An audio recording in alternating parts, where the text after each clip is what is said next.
Un artefact masiv din piatră care seamănă cu un mouse de computer modern a fost descoperit în mormântul lui Goliat, ridicând întrebări despre tehnologia antică.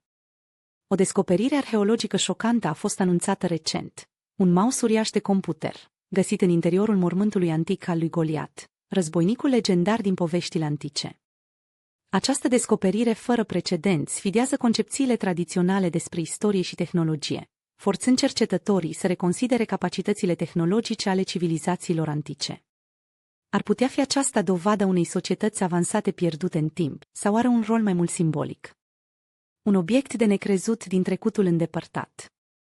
Misteriosul artefact din piatră care seamănă cu un mouse de computer modern, descoperit într-un mormânt antic, ridică semne de întrebare cu privire la originea sa.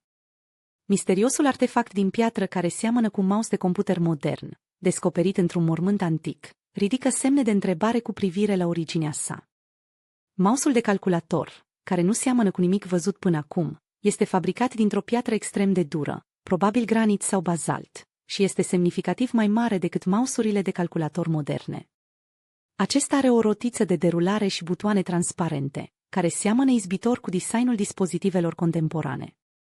Cu toate acestea, ceea ce iese în evidență sunt sculpturile sale complexe, care sugerează un scop mai profund. A fost pur decorativ sau a avut un rol funcțional într-un sistem tehnologic antic?